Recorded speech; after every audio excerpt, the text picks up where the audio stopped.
And we are good. We are good. Whoa. Whoa, look at the majesticness of that bird I just made. Anyway. All right, so, how y'all doing tonight? Wow. All right, so. Yes, I am. Crazy. I was crazy. Let's put a little powder room. Powder room and crazy. Crazy. I was crazy. Let's put a little powder room. Powder room and crazy. How many of you guys know that? I have no idea what you said. You guys know it? Crazy. I was crazy once. They put me in a little powder room. Powder rooms make me crazy. Crazy. I was crazy once. Yeah. If you know it, let's do it for a second. Crazy. I was crazy once. They put me in a little powder room. Powder rooms make me crazy. Crazy. I was crazy. Okay. Let's start. Is there any way we can get it up on the rest of it on the how it's up there on the screen? Sweet. All right, so I will say, I went back and just looked. I was curious about what game for the summer games it is, and man, I'll tell you, Bigger Ball didn't even get one coin. You guys have no idea. Like I was going to go all in on that baby boy. You guys have no idea. If I would have got one as big as this room, man, or at least as tall, I would have been like, yeah. And then maybe bigger. This is amazing. All right, but you notice though, we're doing it in August. We're not doing it at the beginning of the summer. So hopefully most of y'all should be back, I imagine, by then, because school starts by then for most of y'all. Even homeschool even, I think. But anyway, if not, oh well, then you still got some time off. So you're good to go. So we're going to be doing it near the end of the month. So it still should be, it's going to be pretty awesome. We're looking forward to it. All right, so we've been going over Bible study methods, and I believe this is one of the most important things that you as a believer can learn is how to actually study the Bible for yourself.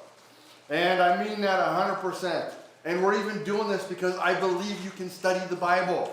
I'm not just talking to the mentors here because they can study the Bible. I'm talking about the students. And I have done youth ministry for years, like for over 25 plus years now. And I will tell you, students from middle school on up are always able to get these. Some of them are a little bit tougher than others as far as like whatever the principle is, but by and large, students can get this stuff. And so, as we kind of continue this on last week, Josh did a great job last week. He talked about, let's see, read imaginatively, I forget the other two. Yeah, meditatively and prayerfully. So, you guys got to understand, like, what people often miss about studying the Bible is just the actual fact and the technique of reading the Bible. I know that sounds silly. I know all of you in here can actually read, but I'm telling you, it is an art that has been lost. And I'm going to give you a couple of examples here, okay? So this book right here, look at what it says. Do you see what it says? And if you can't read this book is for you. No, this was actually a book. The guy's name is Mortimer. Oh, that was not good. Whoops. The guy who wrote this name is awesome. Mortimer Adler. Mortimer Adler. That's cool. Like people had cool names back in the day. But I want you to guess when did you think, what year do you think this book was actually written? 1988. 1967? Okay. Everybody else? What other guess? Somewhere in the 50s? 2011. What else? 1781? 58. I will tell you it wasn't 1771. Actually, it was, I forget the exact date. Oh, I was wrong. I thought it was 1950. It's actually 1940 is when it was originally written. So the reason why I share that with you is back in 1940. 1940. This is what, like 80 years ago? Like, long time ago, and guess what? Even then, they were like, people are losing the art and skill and talent of just reading a book. Like, people were losing it way back then because they weren't just following just basic, like that book, it's just basic principles. There's no like, woo, wow, it's like spectacular. No, it's just basic stuff.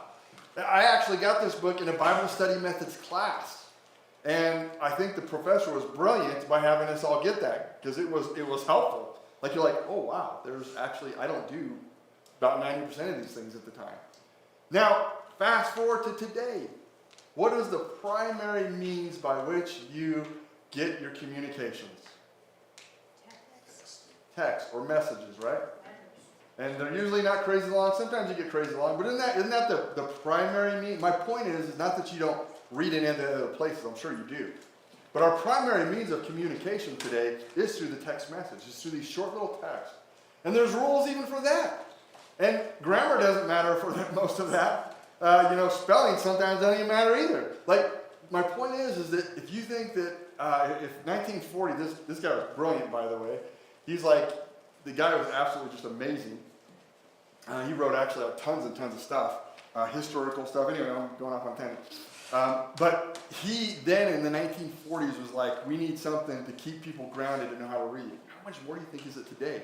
And so what Josh started with, and then what I want to share with tonight, is some more, just some more tips on like just first-rate, awesome reading, like how to read really, really well. Okay. Now it's going to be a ton of stuff, so don't be overwhelmed. Hopefully you got your book. Hopefully you got your notebook. I try to put them in manageable, like what the points are. You'll see them up on the screen. I encourage you to write them down. We want you guys to have this, not just so we're like, ooh, look, they're doing something. I don't care. If you're not actually going to, take these principles and use them one day, it won't even matter. The point is I want you to take these principles and end up using those principles so that you can study the Bible for yourself. Because quite frankly, I don't care what any preacher says from the stage. It's great, it's dandy, but man, they better be handling the Word of God correctly. And on top of that, if you're sitting in the audience, you better be holding them accountable to it. Because I promise you, just because they're a pastor doesn't mean they get it all right all the time. And you're holding them accountable for what they're saying. All right, you guys ready to keep going? Let me hear a what? What? All right, I guess you're ready. Reading purposefully, acquisitively, and telescopically. We actually ripped these ones actually off from the guy who wrote a book called Living by the Book. But I like them, so we're going to use them. Reading purposefully, acquisitively, and telescopically. Let's break these down a little bit here. Read purposefully. There's actually a purpose for this. Did you know this? How many of you are reading the Bible through a year? Any of you doing that here? How many of you read the Bible every once in a while, like you pick it up, you read it? Do you ever open it up and you look at it and you're just like, it's almost like after you get past the first few words, you almost go glossy-eyed and you're like, I don't even know what I'm reading right now. I have done that. I would challenge you to rethink before you read with this concept of having a purpose in mind. And there's several different aspects to the purpose we're going to talk about here. First of all, we see that even purpose is talked about in Scripture itself. 2 Timothy 3:16-17. All Scripture is given by inspiration of God and is profitable for doctrine, for reproof, for correction, for instruction in righteousness. The man of God may be complete, thoroughly equipped in every good work. You see purpose. Purpose for Scripture itself. Profitable doctrine, reproof, correction, instruction in righteousness. These are purposes that the Bible itself has for us. Okay. Purposeful reading. Look for the author's aim. You want to know what in the world he's trying to say, what the author himself is saying. Oops, sorry. Let me go back there. You can write that down. I'll give you a second. Purposeful reading. You look for the aim of the author, and that is a basic principle. You probably have heard that one so many times now, but you cannot forget that. We want to know what the author is saying. If you go to the Bible immediately and you're saying to yourself, like, I wonder what it means to me, you're wrong, man. You shouldn't be even doing that. You should be starting off by saying, what in the world is this guy who is communicating through this ancient book, what is he trying to get across? It's only until you have understood that and the purpose for what he's trying to say before you can even get into the question of what in the world does it even possibly mean to me? Purpose is revealed through structure. Now that's one that people don't usually like, but I am telling you, I promise you, because we're going to talk about two different forms here in a second. Before I get too far gone on that one, let me give you a chance to write that down. I am like, when I write notes, I am like the slowest writer in the world. You should have saw me through Bible college and seminary. It was really pathetic. In fact, I was so bad at it, I had asked the professors if I could tape them because I was so bad. And so then I would go over it. Except I was so sad, I would do it like word by word. I did the book of Revelation and the book of Daniel Revelation, and I literally verbatim, I would go listen, record it, and come back and literally verbatim write everything out. Never really learned shorthand, and I wish I would have. All right, two kinds of structure, grammatical and literary. And I'm going to fall off the stage, not good. So you guys have heard some grammar stuff. My man Jordan over here did some grammar stuff. Today we're not going to get as deep into it. I'm just going to give a couple of examples, more along the lines, because we're kind of it's not so much we're trying to hit every verb, noun, so on and so forth. It's just the structure of it. Like, what are these things trying to communicate? All right, got that? All right, grammatical structure. Grammar shapes meaning. It matters what is being said in a passage. And the grammar is huge for that. I'm going to give you some examples here in a second. Go ahead and write that down. Man, you guys have no idea how hard this is for me. When I start preaching, I want to just like, I'm like hyped up going. All right. Verbs. Who is doing what?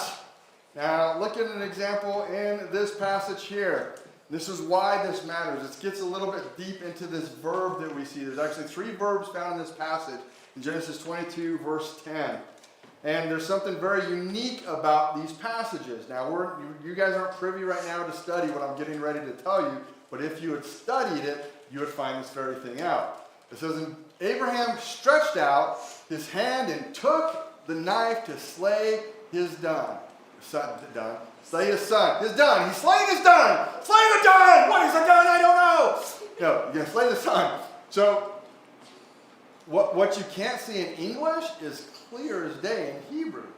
This is a completed action in Abraham's mind. All 3 of them verbs are completed actions in the Hebrew. So in his mind, he's killing his son. He's taking him out. Like he is literally taking his son out. Just sit on that for a moment. He is going to kill his son. Why do you imagine he would possibly do something like that? Because he killed him. No, not during this time. No, not during this time. Actually, we're told, I don't have this passage on here, but turn over to Hebrews. Let's go to this really quick. Hebrews chapter 11. And down in, I don't have my glasses on. I don't have my glasses on.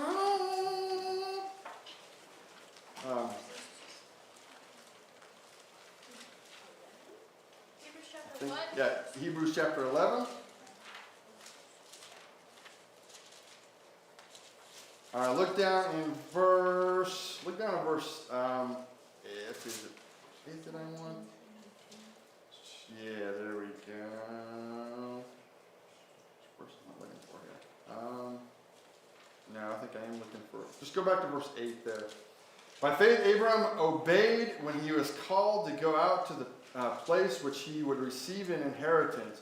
And he went out, not knowing where he was going. By faith, he dwelt in the land of promise in a foreign country, dwelling in tents with Isaac and Jacob, the heirs with him of the same promise. For he waited, notice what it says, for he waited for the city which has foundation, whose builder and maker is God. You have to understand, Abraham, we know from Hebrews 11, he understood the resurrection. Did you notice that he said he was waiting for this city to be built, and it was going to be God who did it? Well, Abraham didn't know when it was going to happen. He reasoned that even if I was to die, I'm going to be raised and I'm going to enjoy this city. So guess what? When he's getting ready to kill his son, he knows the promises that God made to him. God specifically told Abraham, through your seed, yours and Sarah specifically, your seed, I am going to bring one that we end up knowing as the Messiah. He knows it. He has such great faith. You know what I think he thought? He's like, I'm going to kill my son, and God's going to have to raise him back from the dead. Seriously. I think he literally, because he's like, the promise has to come through him. It has to come through him. Where else is it going to come?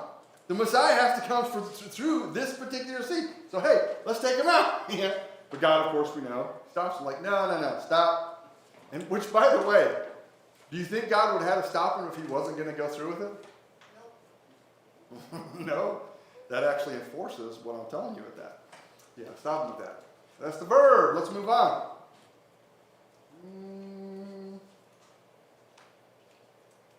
There we go. Wait, no, okay, I'm sorry. Sorry, we're fighting each other with back and forth. Subject and object. Who acts and who receives it? Who acts and who receives it is the subject and the object. Let nothing be done through selfish ambition or conceit, but in lowliness of mind. Let each esteem others better than themselves. Notice who the subject is and then who the object is. It's each. Each believer should esteem who? Others. It's a vague others, which what does that mean, you think? Everybody. You should be esteeming others very, very well. Better than himself. How many of y'all are doing that? I know I can struggle with that at times. But that's the subject and object. It matters. Who's the subject and who's the object in a sentence. Modifiers, details, fine meaning. Notice this in Philippians 4:19, and my God shall supply, what does it say? All. That's a modifier. All your need according to his riches and glory by Christ Jesus. Some people misuse this passage and they'll say things like, it's your wants. God is going to supply all of your wants. Does it say wants or does it say needs? See, I believe that God will provide for us. He'll make sure that our basic provisions are going to be taken care of. Like we're going to be able to live. Now, we may go through trial. We may go through all this kind of stuff. However, I think he's going to do that, but he's not going to give us all of our wants.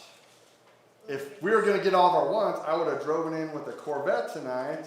I would have a pet chimpanzee, and I would have a place in Australia in the tropical, because there's tropical rainforest in Australia. I would have a hut in there. Actually, it'd be a tree house, what it would be. Sweet. But I don't have all my wants. But God says He's going to provide for all our needs. Pretty awesome. Prepositions. These are just some prepositions. In Christ, by the Spirit, in the flesh. These are just some basic ones. Prepositional phrases.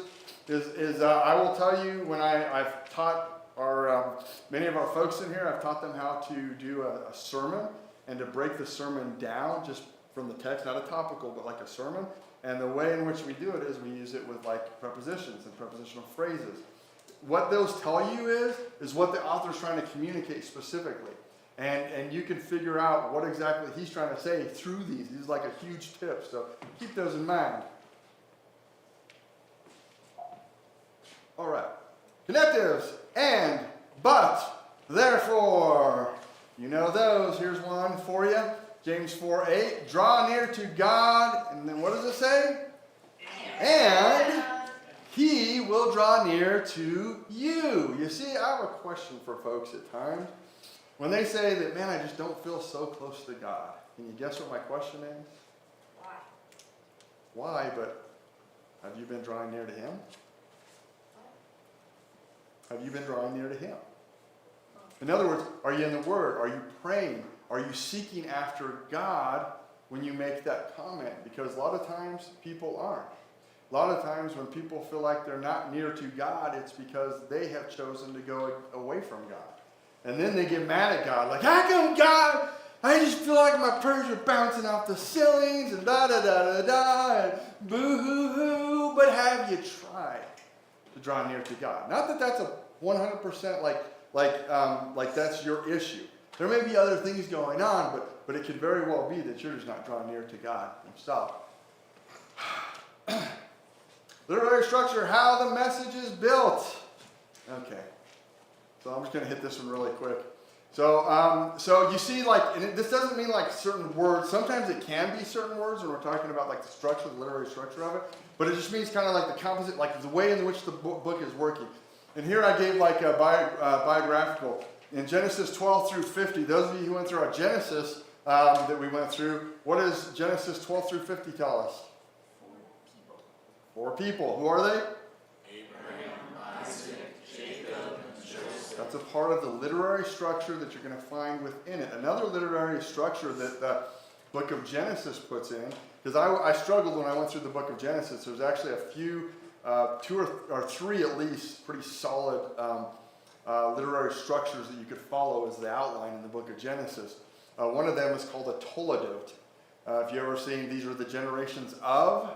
it basically means what became of such and such, like Abraham. But that's actually found throughout the book. So you could order the whole book around that, and that would be a part of the literary structure. Geographical, you have the Exodus. Where did the Exodus take place? You know, Egypt. And you know where they went. You know where they went. Not before they went to Israel. Where did they go? Where was their first stop? Where did they go? Do what? Mount Sinai? Where's Mount Sinai?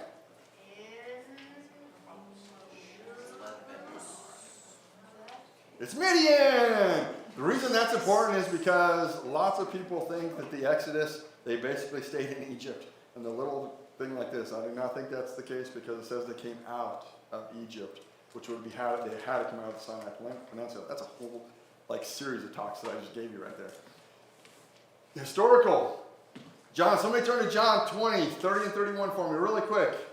I could quote it, but let's have somebody turn to it. As soon as you find it, start reading it for me.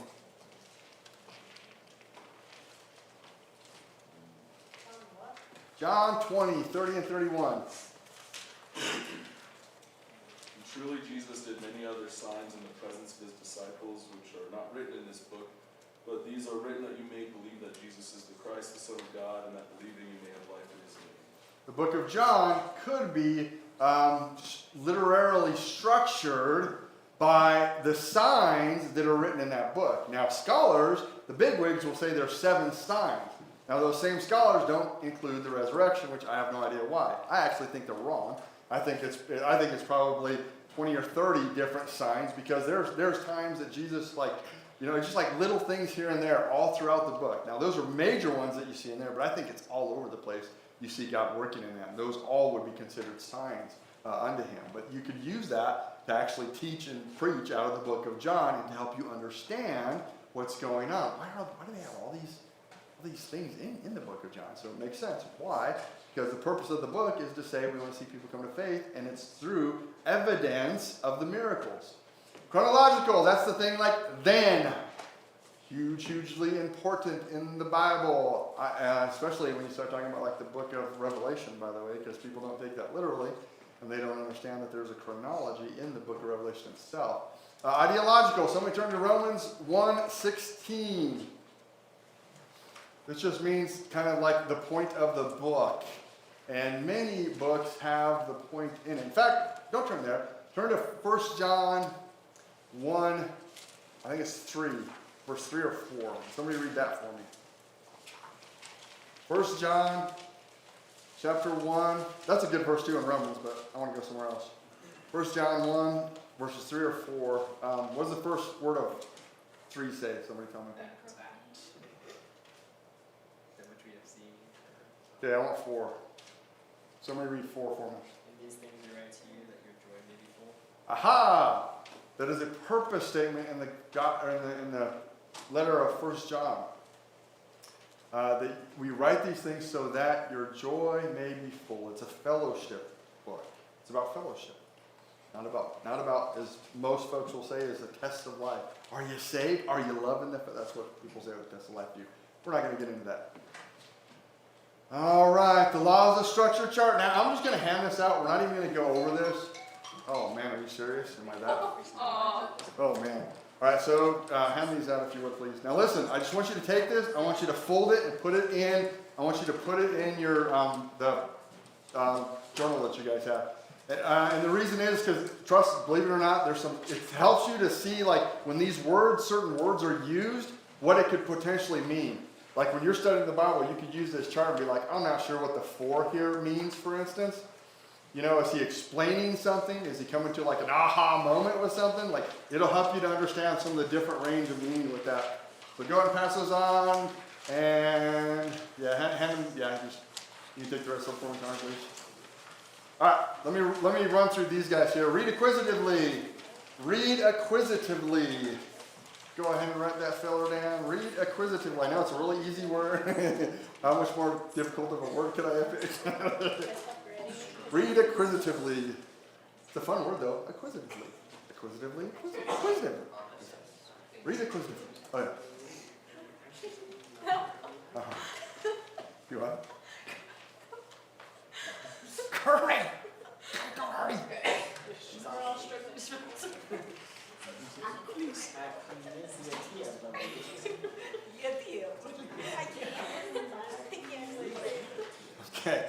Do not just receive truth, retain it, possess it. It means you go to the Bible with a curiosity and a desire to want to know it.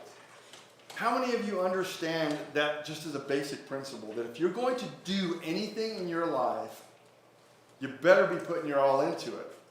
I bet there's things in your life that you know for a fact you haven't put a lot into it because you just simply don't care about it. All of us have that, by the way. But there's some things that you pour an extra amount of time in. Make that the Bible. Like, if you want to get out of the Bible, actually go to it like with saying, like, I'm ready to get something out of this. I want to get something. I'm going to get something out of this. You see what I'm saying? Like, that should be like the whole thought process, whole mind process there. Read actively. Hear, see, do. Use your senses when you're reading. I am a guy that, you guys know like the different ways in which people learn. So you have people have to, like some people need to hear something. You know what I mean? Like they learn by hearing best. Some people, visual, like they have to see visual. Then some people are tactile or kinesthetic. It just means they have to be hands-on. They have to do it, okay? But that's mainly where I'm at, which is kind of hard when you're a pastor, when you do a lot of reading and studying. So you know what I do to get around that is I have this tablet that I actually handwrite my sermons on, because I'm thinking as I'm writing, as I'm touching, and I purposely got a tablet that feels like paper, because I like the tactile stuff. But then also on a Sunday morning, or even like if I'm studying a passage, if I get my tennis ball, I'm thinking through something. And I'm just holding it, I'm bouncing it around, I'm throwing it against the wall, I'm just going all over the place with it. But it's because that's just a part of how I process, how I think. Use all of those when you study the Word. And actually I do when I study the Word. I'll listen to even the Bible, and hearing, it's on my lowest by far. But I still listen. I'll listen to a passage. Sometimes I'll listen to a passage, depending on the length of it. It could be upwards of 50 plus times before I even preach it, because I'm just listening to it. And again, it's not even necessarily, but also I'm reading it tons and tons of times. All right. Now we have something like when we talk about like make it your own. Like I want you to part of owning the passage, knowing it, is sometimes you just kind of come up with your own stuff with it. Like you maybe paraphrase something. And Josh is going to do something special for us tonight. Come on up, Josh. All right, Josh hasn't even seen this. I used ChatGPT. I used that to come up with a rap of 1 Corinthians 13, 3 through 6. So Josh is going to, but he hasn't seen this before. So you guys ready for this? That's what I was going to make you do. Ready? And we'll drop a little beat.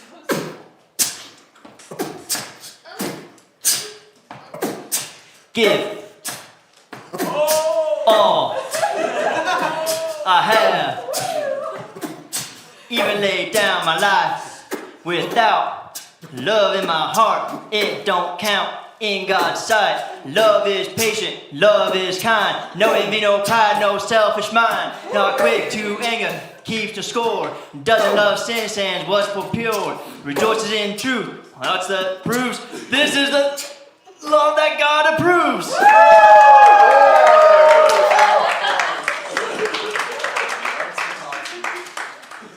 I will tell you, Josh just owned that verse, right? Because he was invested in it. He was ready to jump in there. He did. Isn't that awesome, by the way? And stuff like that helps you to retain it. Like, you could write a short story about it. One of my favorite, you're going to think I'm joking about this, but there is there's the four Gospels in the New Testament. Somebody did this thing called the Patchwork Gospels. And it was done, I want to say it was done in the 60s or 70s. But the guy wrote it, but he wrote it as if he was from the South. And it is hilarious. And it is so funny. And it's hilarious. It's funny. But it's cool though. It's accurate-ish. I'll say. Gotta be careful with those ones. Kind of like the Message Bible, if you know what I'm talking about. But it's a fun one. It's actually a fun one. It's just kind of cool. All right, let's move on to the last one so we can close up here. Read telescopically. You don't just handle the big, you handle the small as well. See the parts in light of the whole is the idea. telescopically. Here, I'll go back to that so you can write it down. See the stress on him. Read, tell us. Telescopically. Telescopically. Telescopically. I said a little telescopically. All right, read telescopically here. We have see the parts in light of the whole. See the parts in light of the whole. Or like a telescope. Yes, indeed. All right. Look for, and this is going to be on you for a little bit. Look for connectives like but, and therefore. I will tell you this. A lot of times when a but is put into the Bible, pay attention to it. Because many times they're trying to make a contrast. You know what I mean, y'all. Y'all stay here with me. I'm not talking about those kind of buts. Hey, I should have expected that. But hey. But seriously, it's like da-da-da-da-da-da. But, it is huge in the Bible. Watch for those things. Look for those things. Therefore, Paul is famous for these. He will be giving you an argument about something. And he'll be like, do this and that, and then this one, and then what about that, and this and that. And then he'll say, therefore, usually the therefore is to come to a conclusion about something. Not every time, but it's part of it. That's why, by the way, that list that I gave you, those kind of things will help you. Like, well, what can therefore mean? Watch the context. That's Acts 1:8. We won't turn there because of time, but that actually starts with a but, by the way. But you shall be my witnesses you shall be my witnesses from, to Jerusalem, to Judea and Samaria, and to the uttermost parts of the earth, or something like that. Close to that anyway.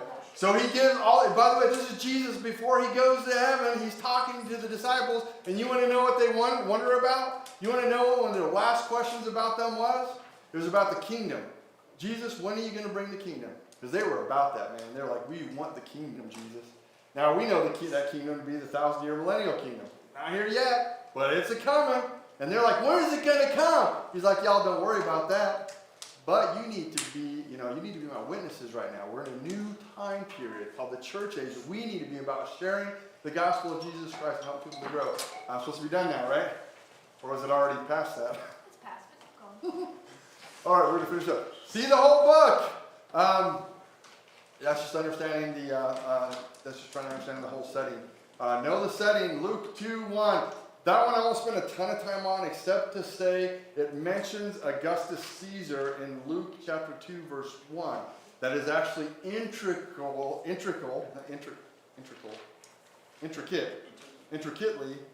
anyway. It is important. It's highly important for the dating of when Jesus was around. I don't know if you realize it, but Luke chapter 2, verse 1, it just puts it right historically, exactly where it claims to be, and it's beautiful. It's just beautiful. It helps prove the Bible. All right, that's pretty much all we got for tonight. I am going to